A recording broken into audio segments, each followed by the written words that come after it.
Uh, hey everybody, super excited, very kind intro. I'll talk a little bit about myself. I'll try to keep it brief. I am a nerd, I'm a gamer, I tinker with stuff, and that is kind of how I fell into this role. I was a product manager at a bunch of different SaaS companies for the past 10 to 14 years, and Stable Diffusion, one of the earliest open source image generation models, came out in August of 2022, and I started playing around with it because I'm a nerd and a tinkerer and I like to play with stuff, and I fell down a rabbit hole. I started contributing to open source Gen AI.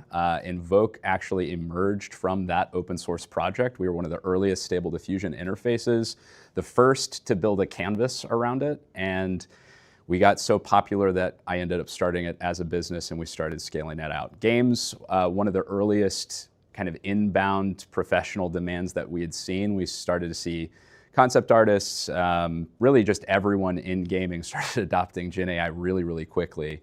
And so that's kind of where we focused originally. We've expanded since to brand and retail and apparel, ad agencies, pretty much you name it. Anyone who wants creative control over the generative process, we've kind of engaged with as one of the tools and platforms that focuses on controllability and customization, but also on data security. We don't train on our customers' data. We're primarily a platform for deploying those models. Also, earlier this year, I got the first US copyright for an AI-assisted image. The US Copyright Office in 2023 came out and said anything that you generate where you type in a prompt, you get a picture, even if you spend a year typing that prompt, you don't get a copyright on that. And what we were able to demonstrate is that with the emergence of iteration and creative control, you can make the claim that human creativity is something that you can find in these AI-assisted pipelines. I've also included my years of service from Steam just to prove that I am a nerd. I'm true OG, okay? We'll get started. My belief right now is that the biggest limiting factor for successful AI deployments is not the technological capability. It's not that we don't have the tools, it's that most companies and most people don't know how to use them well. I think if we stopped AI development for the next 5 to 10 years, I think we would still be catching up. I think people would still be figuring out how to change their processes to use these tools. I think effective change management is really hard, and it's a lot harder because it's not stopping. It's continuing to accelerate. But I do think that thinking about the process and thinking about how we make games and how that process needs to change is ultimately the biggest question that remains unanswered right now. The old way of making games had a long time frame. You had a lot of human touch points, and you kind of progressively and linearly produced that game. I think a lot of people sold an idea of Gen AI that I don't agree with, which is you push a button and you get a game, right? It's like, voila, it's done. And I think that's the wrong way to think about using AI as a tool. I think it's the wrong way really to make anything good. But I do think that the time frame between starting and finishing is something that can be accelerated. I'm gonna pull this up just so that I can get this a little bit cleaner here. And I do think that you can shorten the time frame between those human touch points. So this isn't about replacing those human touch points, it's about accelerating and augmenting the human in the loop. And the question that we have to answer is, how do we accelerate? And I think the way to look at that is understanding the jobs that AI can do, but asking ourselves which best serves the game when they're done by us. And I think when you think about game art specifically, I think a lot of what artists are bringing to the table is not just like, I can execute and make this image. It is taste, it is curation, it is understanding how to tell a story through an image. And a lot of people don't have that. A lot of people don't know how to connect with the viewer and bring something that like really emotes in us and creates kind of a response. And I think when you think about that in a 2D pipeline, that extends throughout the game pipeline. It extends throughout making good games and experiences.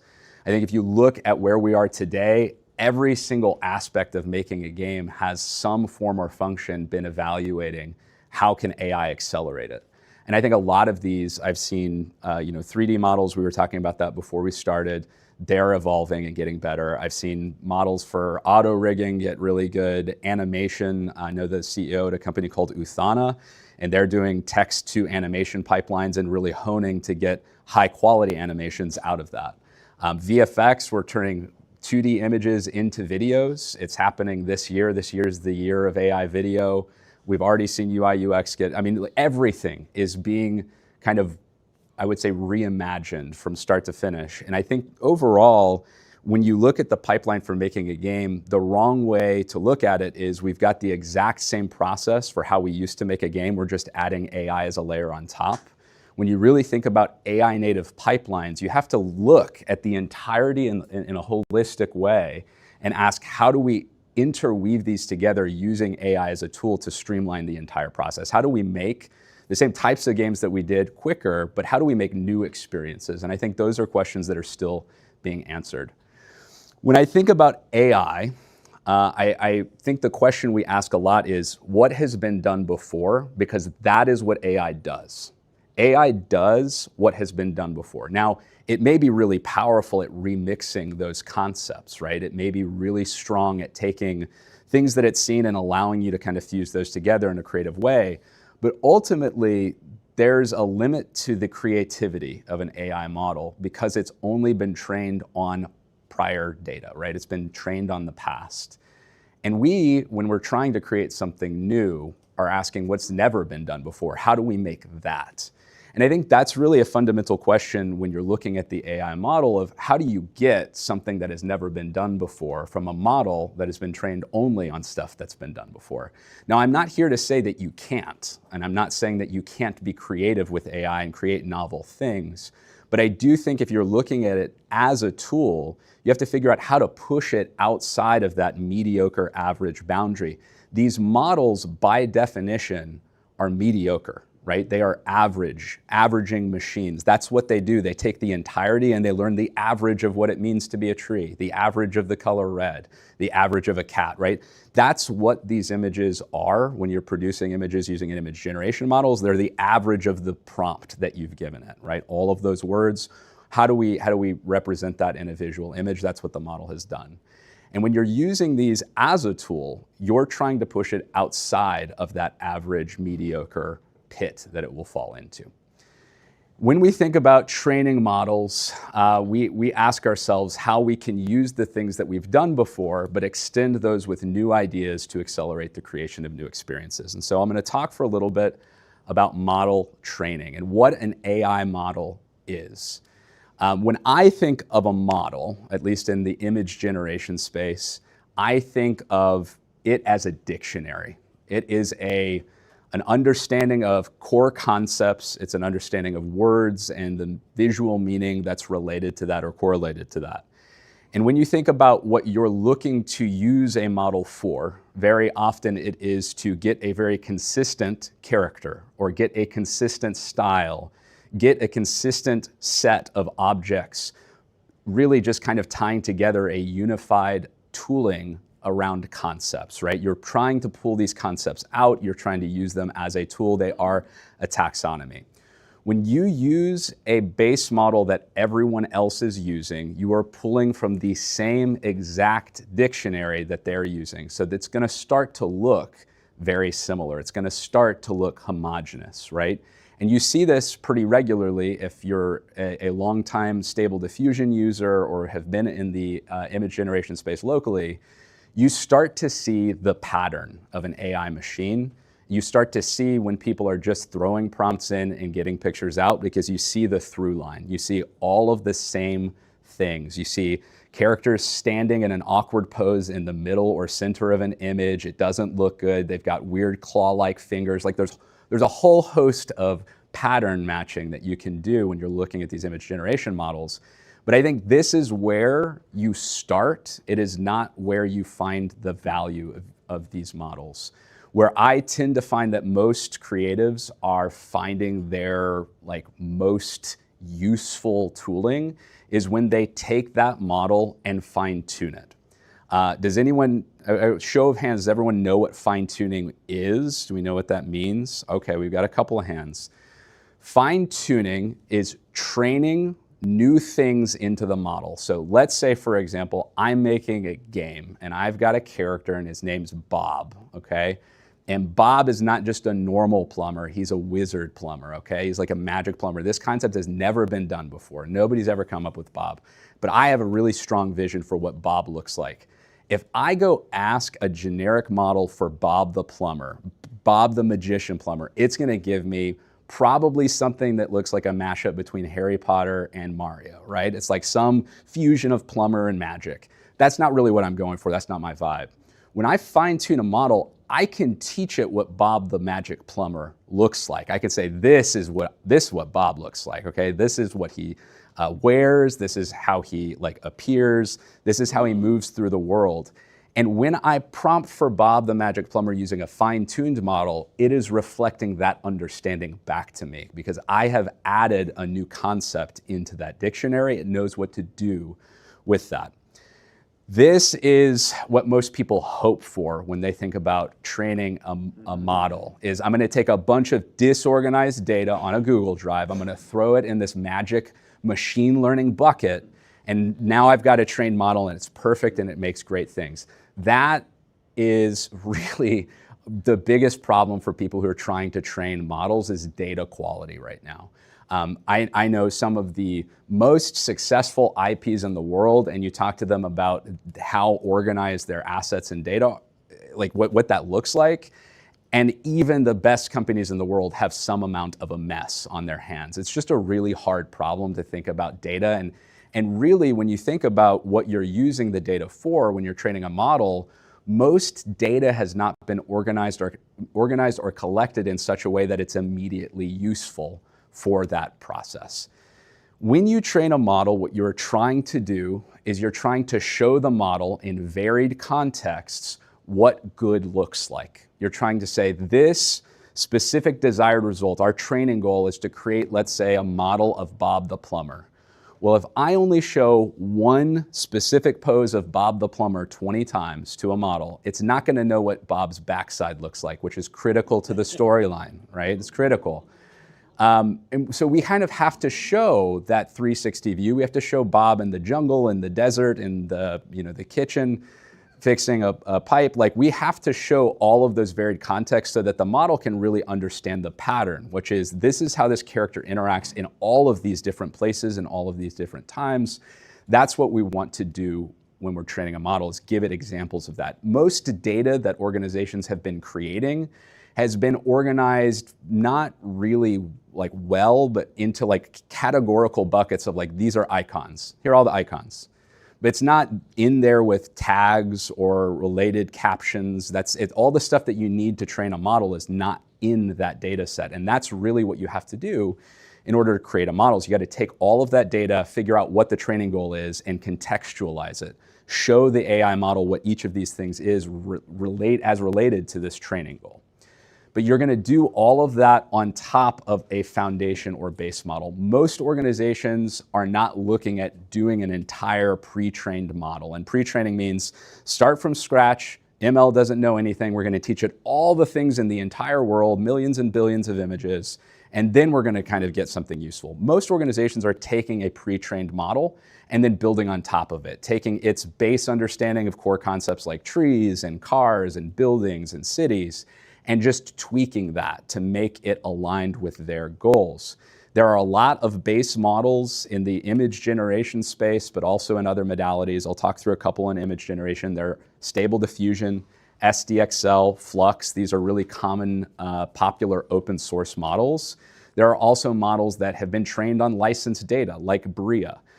All of those models allow for you to use it as a foundation or a base and train on top of it. Extend that model and make it your own. I'm gonna talk a little bit about models as intellectual property. I think right now, candidly, we're very early on in the adoption of this technology, but my belief is that models will eventually be a critical element of IP. So I'm going to talk a little bit about two different types of models that we're seeing in the kind of the world and the broader ecosystem, as well as how many images you need to train these models. A small data set that's used to optimize a model towards a single goal, you can typically get something like that done with anywhere from 20 to 50 images. More images is almost always better, but you can get something useful and directionally kind of aligned with what you're going for with as little as sometimes 10 images, but 50 is kind of like that sweet spot where you're doing really, really well. And this is trained into what is called a LoRa. Most organizations are seeing this as kind of like an adapter that sits on the base model. I kind of talked about fine-tuning as training in a new model or training a new concept into the model. What a LoRa does is it kind of sits on top like a plugin. It's a concept adapter. You plug it in and now it understands your style, or you plug it in and you understands your character. LoRa's are very interchangeable, and a lot of people are training these regularly just as kind of like a tool for themselves. Some of the organizations that we're working with are actually exposing the training tools all the way down at the artist level so that an artist can train a LoRa just to try something out. I want to train a LoRa on this like visual concept and see if I can use that as a tool for my art pipeline. They're starting to expose that not to the ML team, but to the artist directly, and it's a really interesting capability. And then there are organizations that have lots of data. Everything for a franchise, all of that big unorganized mess that's sitting in some data warehouse somewhere. And when those organizations are looking at training a model, they're really doing what's called fine tuning. They're taking the entire model and kind of letting it simmer in a franchise or IP sauce, right? It just kind of marinates in all of that. And that's where you have to do a lot of taxonomification. When you think about what a tool is, it's something that you can repeatedly and scalably use. It's a reliable performing asset for you. If you take kind of like the 100,000 images that you have and they're organized in no particular way, and you give that to an artist, they're gonna say, okay, well, how do I use this? Oh, we don't know.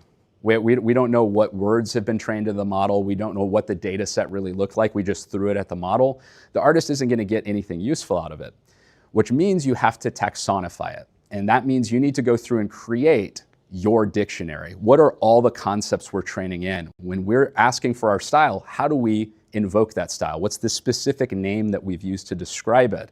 Are we categorizing different vibes that we've got? Like this is this faction and this is that faction. What are the specific words we use to describe those characters, places, objects, styles? That is why when you're looking at this big type of data set, you have to create a dictionary effectively, because that's going to end up being the user manual for any artist that's using that large fine tune. You now also have many options of where to get your model. The most popular, I would say, is a closed model, which means you are renting access to a model from some other company. It's not your model, and you don't really have a whole lot of control. It may or may not be the same model today as it is a year from now. They are a service. Tools like Midjourney, tools like Kling, these are closed models. They're really good, but you can't access them and you can't rely on them to be the same as they are today in the future. Open models, as a differentiated way of looking at it, are models where the weights are a file you can download. Stable Diffusion is notoriously small. The original Stable Diffusion model was maybe 5 gigabytes in size, so you can fit the entirety of this capability on a thumb drive. It is extremely impressive. But the open models are files that you can then train. And when you train that model, you have a file on your thumb drive that will always perform the job you've trained it to do. It is your asset now. And that is why I think looking at open models as really the capability for you to create IP is the right way of looking at it. These models become your secret sauce. They become a tool in your toolkit. They will be, in my opinion, as important to artists as your special brush pack or actions in Photoshop. Like, it's your tool, especially if you're an artist training it on your style, because then you have really created an asset that knows your perspectives. I'll tell you an anecdote here, just because it kind of came to me and seems relevant. One of the early artists that we worked with at Invoke is an artist by the name of Peter Moorbacher.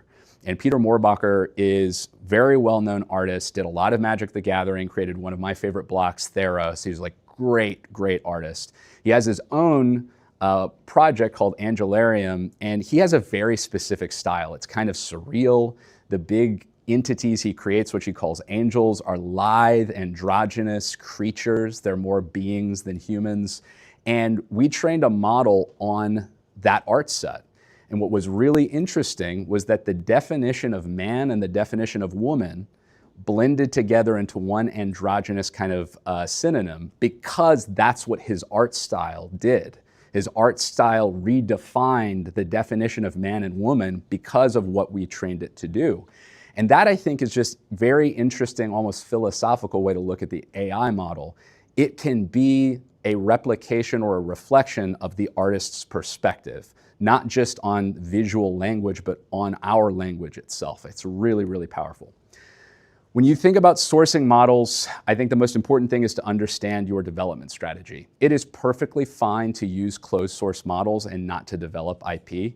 If you are making a small game, you're not thinking about franchise, you're not thinking about really anything but getting the game out, maybe use a closed model that's really trained and tuned to do the job you need it to. That's perfectly fine.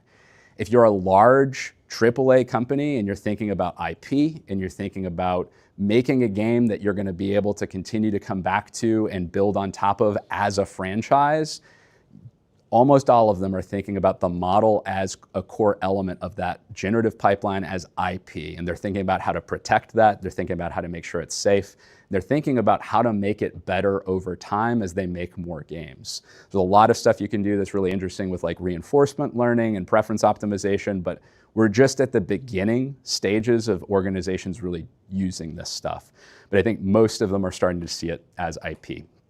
I'll talk very briefly, because this is relevant the bigger you get, about the legal risks and considerations of using these models. I think this is probably where the majority of the ethical debate probably stands on using this. It also is, just from a practical perspective, a blocker internally at many organizations. You might have general counsel who says, okay, we can't use any of this art, we can't use it at all in anything customer facing, but we're allowed to use it maybe for ideation or early in the pipeline. There's like different organizations have a line at different spots, but it all comes down to risk and risk management. So there are big questions that are being asked right now. The first is, how do the sources of training data impact us? So this is, how did we get this foundation model? What was it trained on? Was it trained on everything under the sun? Does it have artists' names in it? Are there copyrighted characters in there? Like, what's our risk exposure to that? And I don't have an answer to that. That's just the question that people are asking. There's a lot of different approaches and different perspectives on that. I won't go into all of them, but I think the big way to categorize it is there are models that are trained on licensed data. There are models that are trained on everything. And I can make ethical arguments for both, but I won't do that here. What inputs might we use in our models and generation processes? So there are a lot of questions around, am I allowed to prompt for something that isn't our IP? So if it's a model that's trained on everything under the sun, can I prompt for that thing? Like, can I say I want something that's kind of like Call of Duty and League of Legends mixed together? And is that okay if I get something that doesn't really look the same as both of those? A lot of questions being asked about that, right? Is how do we mitigate risk and make sure that our prompts show that we are not trying to infringe on copyrighted IP, right? There's a lot of stuff there that's really interesting. The other piece that's interesting is also, can I show, there's a lot of ethical pushback right now on capabilities that allow you to show a picture to the AI and have it recreate something that is inspired by that, but is definitely not that exact image. The big kind of reason this is controversial is because people are using this with stock images. They'll go to Getty and they'll say, that looks like a really happy person eating a bagel in a cafe. I don't want to pay $400 for that stock image, right? What if I just had the AI create me a different person eating a bagel in a cafe that's kind of like this one, but is different?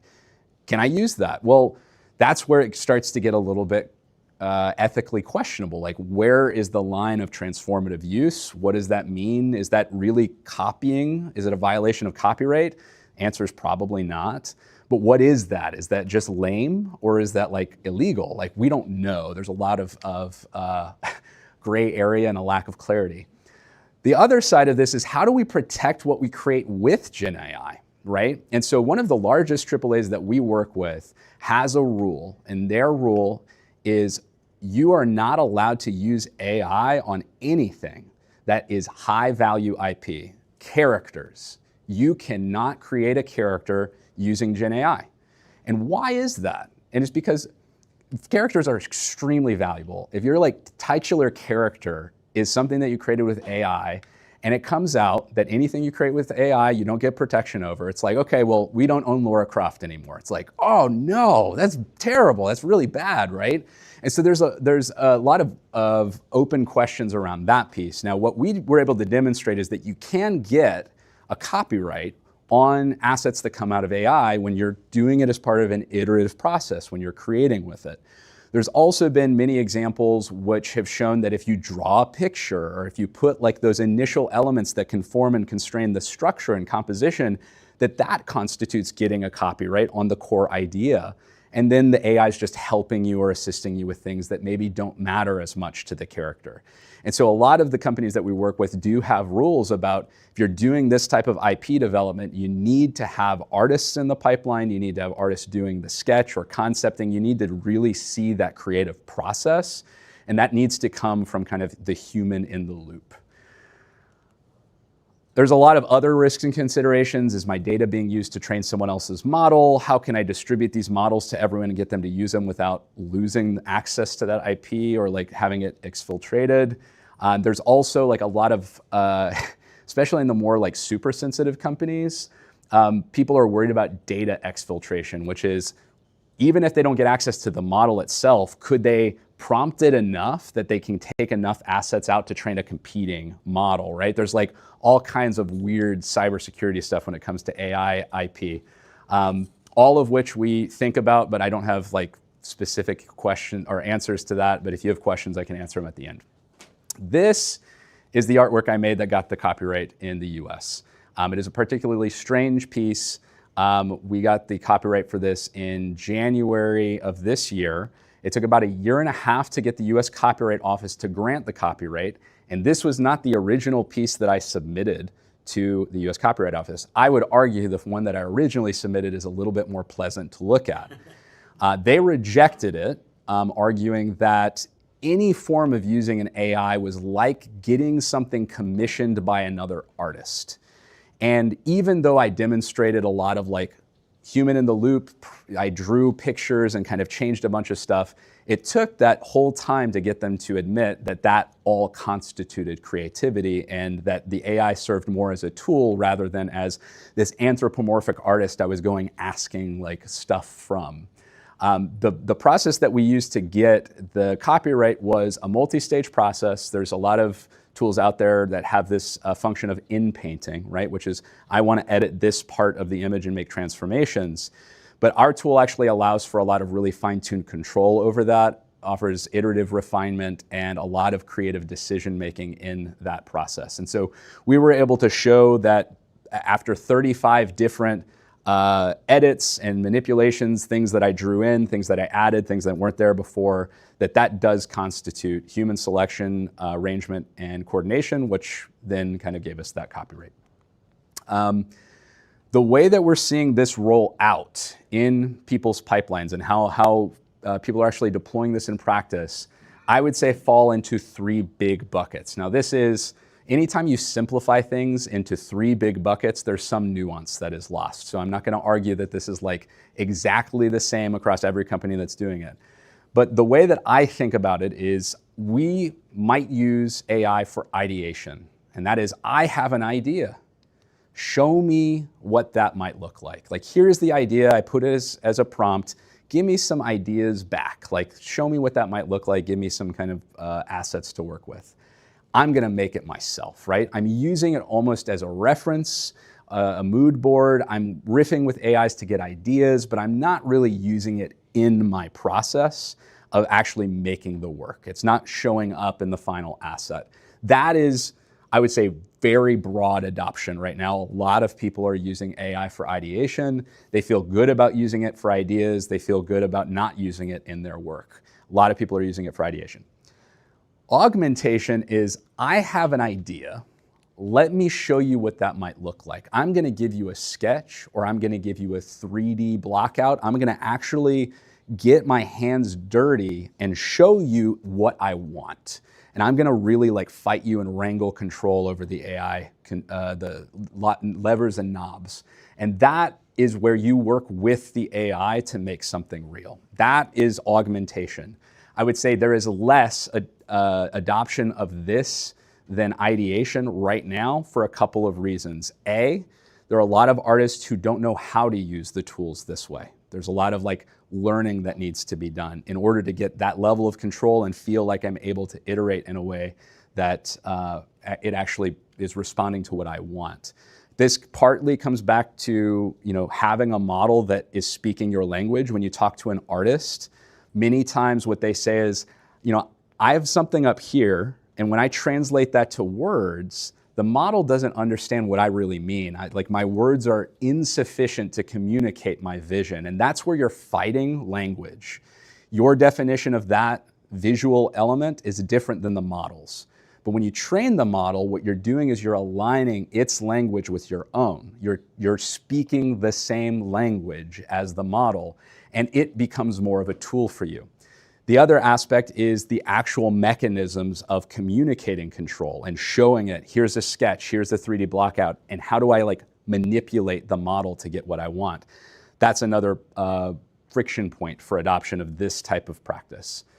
Now, there are, unfortunately or fortunately, depending on your perspective, a lot of companies who are also doing this, which is, I don't have time or money, I need an asset, and I don't have taste or opinions on what it looks like. I don't care. I just need something. I need a treasure chest. I need some coins.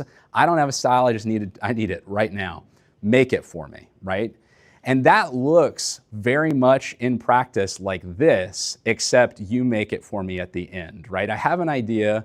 Show me some ideas. Okay, that's good. I'll take that, right?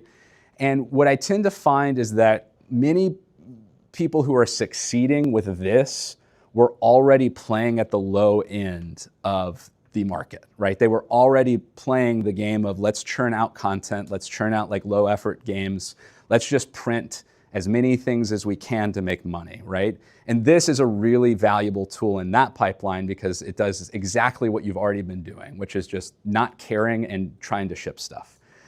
Where I think most value is going forward and the stuff that will allow you to elevate it to that point where it's good, but still give you the productivity acceleration of AI is something more like this.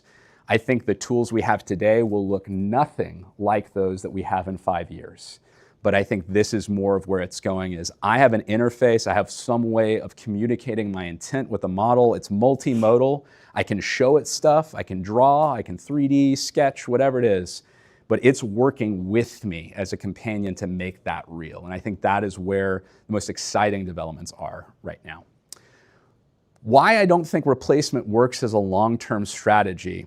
I created this image using AI. But let's imagine, for example, a top 40s hit machine, okay? Somebody puts this thing together and it is trained and optimized to produce top 40s hits, okay? That's what it does. It prints these things in. You can put any prompt in and it's gonna sound like a top 40s hit from the last 20 years. They sell 100,000 units of the top 40s hit machine. It's great, it's a massive financial success. And at best, 99,960 buyers are disappointed because they're not making a top 40s hit. That's at best, right? This is fundamentally true of any competitive market, is if everyone has access to something, it immediately makes that a commodity. It kind of homogenizes that landscape, and you're looking for ways to differentiate, to elevate, to transcend, to be better than. If everybody can do more with less, you're now resetting what the floor is, and you're trying to compete from there up, right? And that's where we're at right now. I would say, broadly speaking, I don't think everyone has adopted this yet. I think everyone's at varying stages of adoption, and there is some amount of timing here, where if you adopt it earlier than everyone else, you can get a competitive advantage. There is some amount of a window of time where you can kind of beat people using those tools, but eventually it will be one of those things where everybody's using it and you have to figure out better ways to use it and ways to differentiate above and beyond. AI capabilities will continue to get better. This image, if you had told me I needed to create this a year and a half ago using AI, I would have told you it's possible. It probably would take me an hour or so, and I can get something that looks like this. Why? Because a lot of the controls would allow me to do some edits and get things right, but if I tried to use a prompt to generate this, I knew the text was gonna be a little bit warbly, knew the face wouldn't be exactly right, and knew the background wouldn't be great. I generated this in 10 seconds today, right? I said, I need to make an image. It's gonna be a game cover, and hey, let's call it Commodity Tycoon. It's got a guy with wide eyes looking at a bunch of coins on a table, right? That came out of a model called GPT Image 1 from OpenAI. OpenAI released that, I don't know, 3 weeks ago, something like that, and everyone started making these Studio Ghibli images and everyone lost their minds. The reason that model, I call that model a company killer, is because there are many companies, both in the AI space as well as in traditional services, that just are completely irrelevant now, that people can ask something as basic as ChatGPT and get an image like this with no effort. If you show it a picture, if you show it a sketch that you have, an idea that you have, it can take that and use that information to help create an asset. Now, it's not the best images you can possibly get with AI. It doesn't have the ability to train or understand your style. It does really, really bad with art, but it is extremely good at what it does, and that is taking very small set of inputs and creating a perfect image with very little effort. This is gonna continue to get better. It's gonna continue to happen over time. There's gonna be more and more that is possible, that wasn't possible before. And I think you just have to think about this as a continual evolution. You, as an adopter and a user of these tools, has to grow as quickly as the AI models are growing. You have to figure out new ways to incorporate it into your process. You have to figure out new processes, and you also have to think about new experiences that you can make for players. I think it's gonna get really weird. Like, I think it's gonna be very strange 20 years from now. We're gonna be looking at each other being like, man, these kids, whew, I have concerns for these kids. They're using all kinds of AI. But what is not going to change is the fundamental reason people play games. I want to connect either with other people or with a world, like this place that I want to be immersed in. I want mastery. I want to be the best at doing this type of thing, or I want to be the number one on the leaderboard. I want to discover new places. I want to discover new things that kind of inspire me. I want to find some purpose in playing a game, right? Like, people play games for any number of reasons. That isn't going to change, those core drivers, those core motivations. But the games that we make that fulfill those needs will change. The way we make those games will change. But I think if you look back to what you're ultimately trying to do, which is connect with the player on what they need, you'll end up using these tools to make better games. I'm gonna go into some kind of like predictions. I will preface this with, like, don't take these predictions as gospel or truth. I am just a human being like you all, but I think there's some interesting things happening. Chris Enoch, who is the CMO at a company called Frost Giant, took Newzoo game performance monitor information from 2022 to 2023 and posted this in 2024, but said titles that are 6 years old and over accounted for more than 60% of playtime from 2022 to 2023. So this one's right here. What that means is the game actually came out 6 years prior, the core game, and people were still playing the majority of that time on that game, right? These are the Fortnites, the Minecrafts, the kind of like evergreen perpetual experience machine that is a black hole of game time, right? It just kind of like people continue to play that game for the entirety of their life. You go up the stack though, and the story gets even more interesting. Of the 23% share right here, the top one, were new titles, and new is in quotes because these are like 3 years or younger, so it's still relatively like, some of these are old in game time, 2 or 3 years ago. Over 60% of that playtime went to annual releases like Call of Duty, EA Sports, FIFA, FC, whatever, NBA 2K and Madden. Like, those are the games where they're technically a new game, but it's the same game, right? You know, it's the same game you played last year. You're just kind of going up in that and ratcheting up. So that leaves 8% of gaming hours for new games to fight over. But that gets even worse, because some of those new games include Diablo 4, Hogwarts Legacy, Baldur's Gate 3, Elden Ring. These games count as new games, but they are sequels or existing IP. So if you think about yourself as a game developer that's trying to make something new, you are fighting over a fraction of all game time. But I don't intend for that to sound like ominous or like doom and gloom. I think it's actually a really big opportunity. I think there are a lot of gaps in the market. And especially if you are a gamer, you know that most games that have come out recently aren't really that interesting to you. You're not compelled to go buy 100 games. You're like, maybe I'll buy that one. But a lot of them just aren't really speaking to you.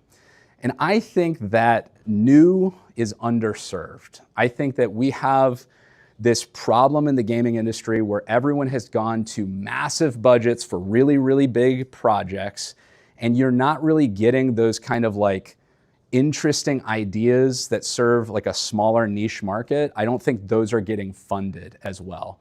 With Gen AI, I think your quality of game can be massively improved. I think the like AA budget type game is what ends up, in effect, being able to compete with larger AAA budgets, primarily because you're able to do more with Gen AI, and you can target a smaller market, you know, a game that hasn't potentially ever been able to be funded, and make a dent. I think one really good example of being able to do that is pretty recent, but Clara Obscura, Expedition 33 just came out.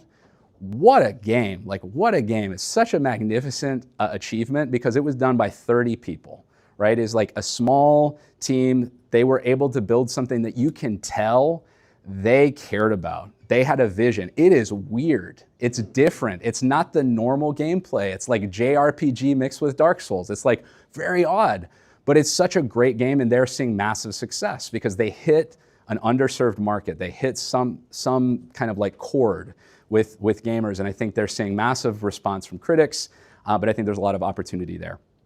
I think that UGC is gonna be big. Generative user-facing content, I think, is gonna be huge.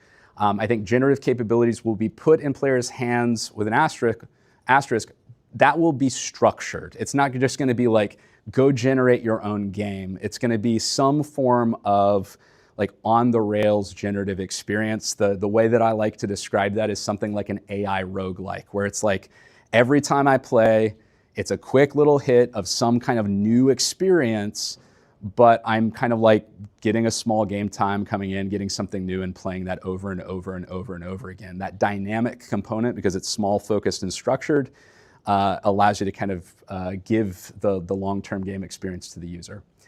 And lastly, I think large franchises, anything where you've got like heavily valued IP, custom model development and usage is going to start to span from concepting to launch, and it is just going to be this thing that gets better and better over time. You can imagine if you've got a long-running franchise, you have a lot of data.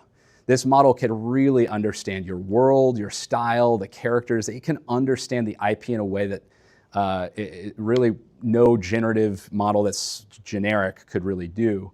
And we're starting to see this. We're seeing organizations that we work with take a look at the franchise and say, let's get all of that data set clean.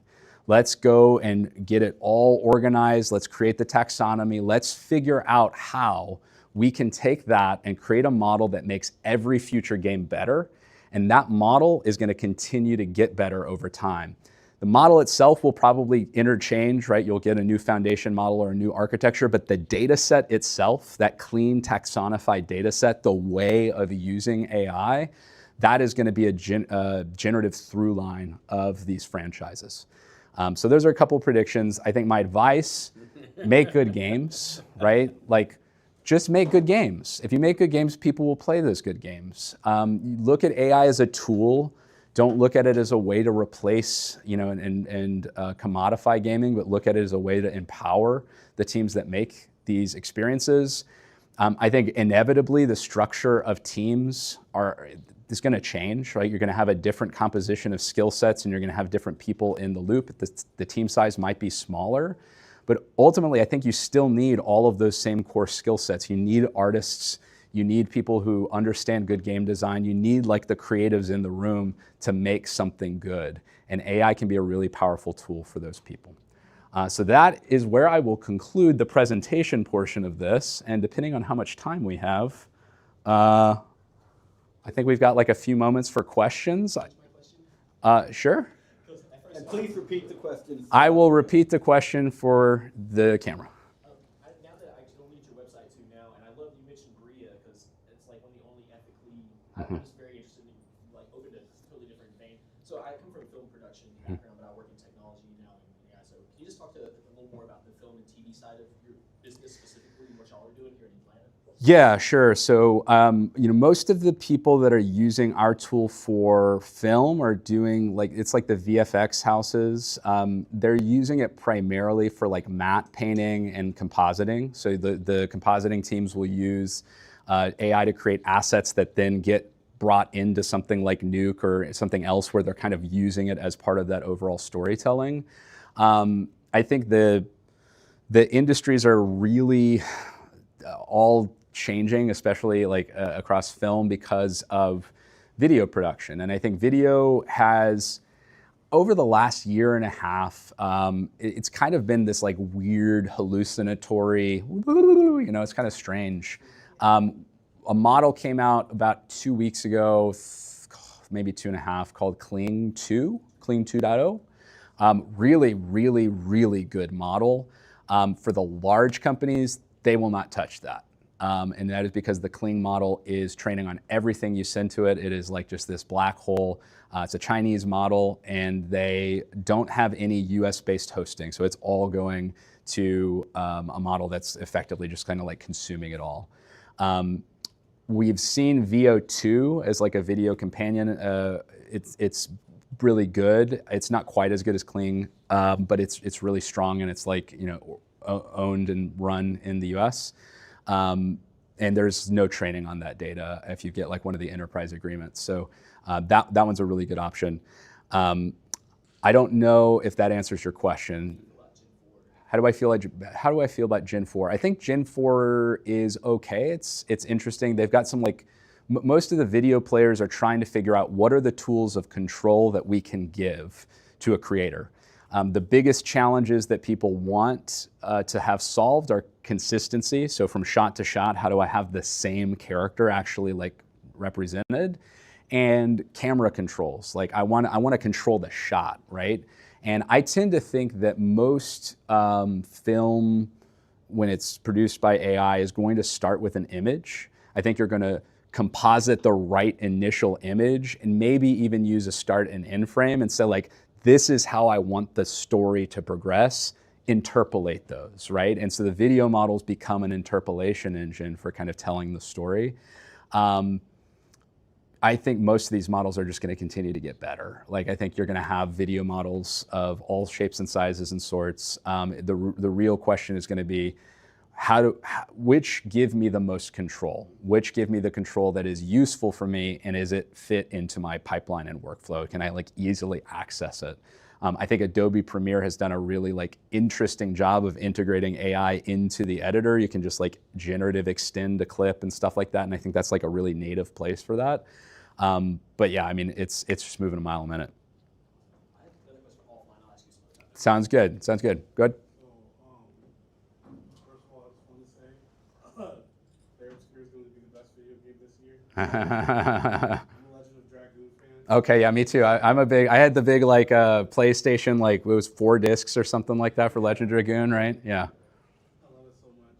What I wanted to ask you is, one thing kind of relative to that is that traditionally the indie studio has been something like Fez or Super Meat Boy, where it's people program who don't want to be in corporate, or just kind of create something and everybody's like, oh, this is a smaller game, it's cheaper, blah, blah, blah.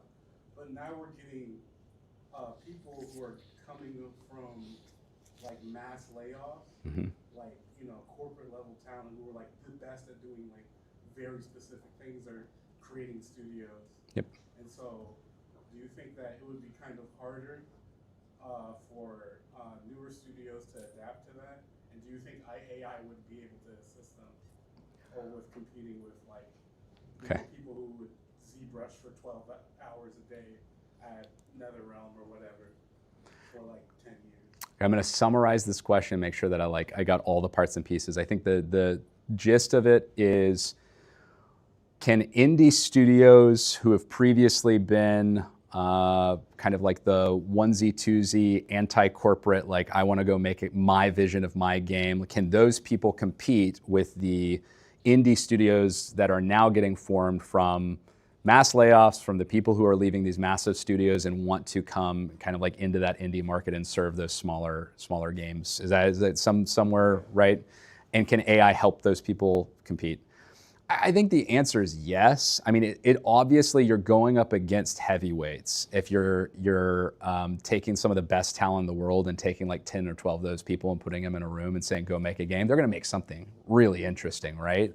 But I think this goes back to understanding more of the business side of this, which is kind of what my prediction was around, which is, if you know that there's a market of gamers that have not been served, they don't have a lot of good options, they don't have games that really are like their style of game, whether that's thematic stuff, like this is, I don't know, steampunk, themed, and they really love steampunk and there aren't enough steampunk games, or they really like a genre of game that's been neglected. I think there haven't been a whole lot of really good RTSs in a while, although I think there's one that came out recently that's supposed to be pretty good.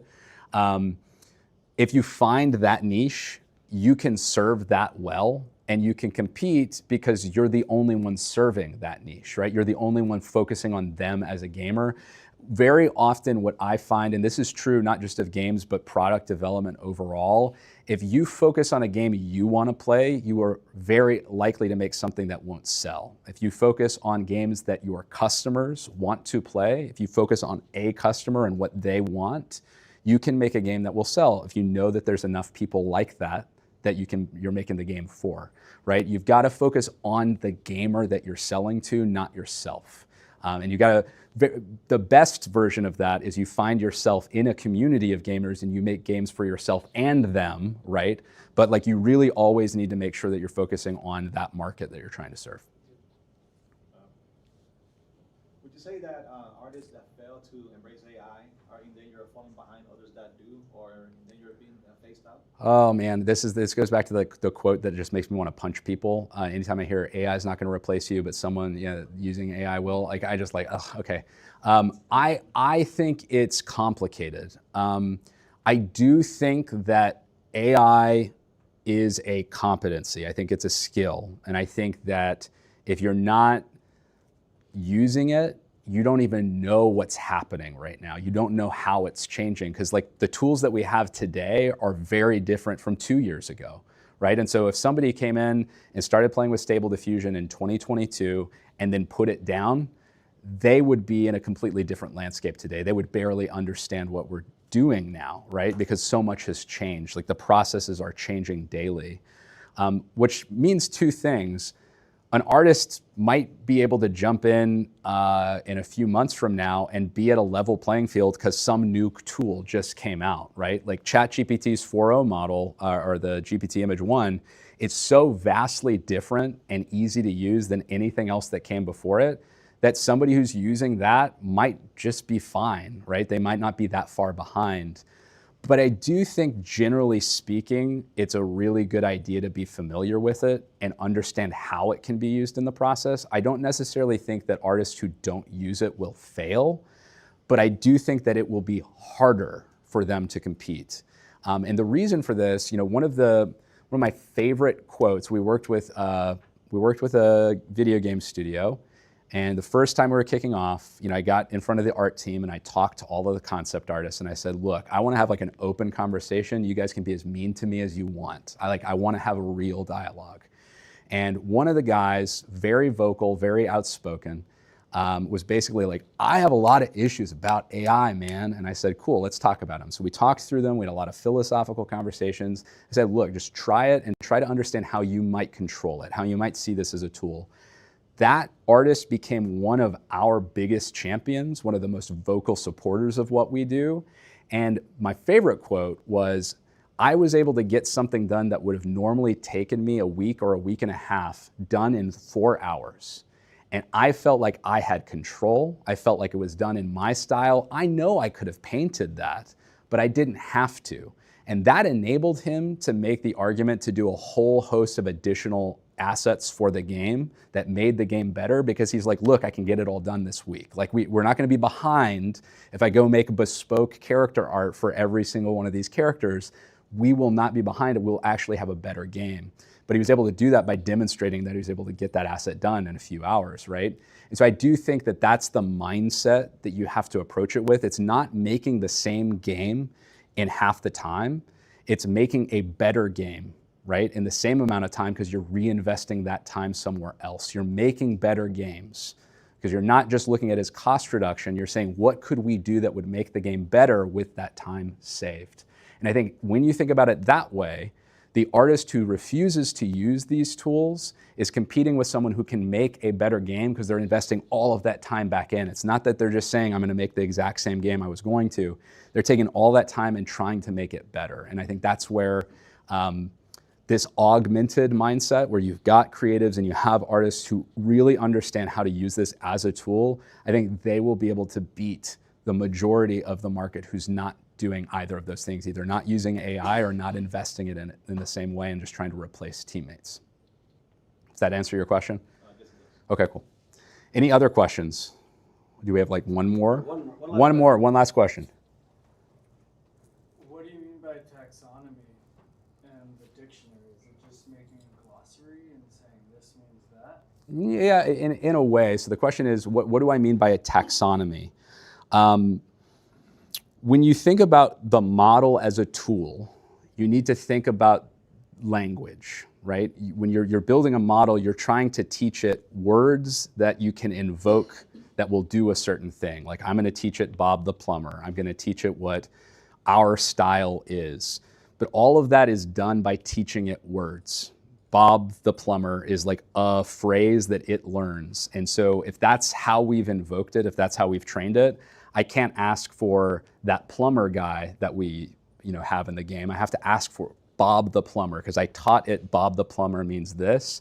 It's kind of a mapping, right? Conceptual mapping of this word will invoke this concept. So a taxonomy is really just, we have a big library of all of the words that we've taught to the model so that we can use that as a tool. We know exactly, I'll give you maybe a clearer example. If you're a brand and you're making clothes, colors means something very specific to you. You have a burgundy dress. It's not just any burgundy. Burgundy for your brand means this specific shade, right? But if you use a generic model and just say, give me a burgundy dress, well, it's going to say whatever the model was trained on, right? That it's its own definition of burgundy. When you're training it as a tool, you want to have a very specific word that's going to evoke your color library, your SKUs. You can think about it like training all of our clothes into a model by SKU, and now we can ask for clothes by SKU. Like, you can train these models with specific words and tokens, and that's what a taxonified model is one that you have trained and you have a really strong definition or dictionary of words that you can use as a tool to invoke those concepts back out. All right, let's get one more question from the back of the room. One more question, back of the room. Luke. We're on taxonification still. Yeah. Any insights into whether that really needs to be a human-authored taxonomy, or you can run everything through perspective? It's a really interesting question. I'll summarize it. I'll recap this. They're on the taxonification step, and he was asking whether there are any insights as to whether that taxonification needs to be human generated, or whether you can use existing captioning tools and pipelines to make that better. My general perspective is that you probably can use AI assistance in that process, but you still want to make sure that you've got some amount of strategic orientation of like, this is what we're going for. You can use, you definitely don't have to manually caption all of the images. Like no one should be sitting, you should not force any person to sit down and caption 100,000 images. That is cruel and unusual punishment. But you should be thinking about what the taxonomy should be and like general categories that you want. You can do interesting things like clustering and have it kind of like identify different clusters. So like, let's say for example, style. Maybe you want to tag everything as this one style, but maybe, just maybe, there are 5 or 6 different vibes that you could actually really pull out of that broader style. And it might be more useful as a tool if you were able to more granularly invoke each one of those styles. You can use a clustering analysis to organize those and then bundle those together with like a single tag. There are tools that are being developed right now. I'm part of what's called the Open Model Initiative, and it's under the Linux Foundation. One of the tools that we're building is a tool called GraphCap. And what GraphCap does is it orchestrates and uses multiple large language models in kind of a mixture of experts manner to identify, like this model's really good at identifying the subject of the image, and this one's good at identifying the style. Those models are interchangeable. So you can actually create your own captioning model. And what's useful there is if you create a captioning model, you're teaching the model to caption images the way that you want them to be captioned. And then you've got a really organized and useful data set out of that. So there's a lot of stuff that you can do to automate the process of organizing the data. But it all goes back to the strategic insight of like, what do we need as a tool, and really defining that first before you go into the taxonomification process, because that's going to be like critical in order to build a tool that's useful for you. Cool. All right. Ken, thanks very much. Thank you, everybody. Very cool. All right, here's the workshop, and I will, I'm HDI Andrew on Discord. Contact me and I'll get you into the Discord channel for the game AI conversations. Do one of the things, but I want to Yeah. talk to you for just a second. I'm Jeremiah. Actually, I do really want to know you. I'm part of the generative.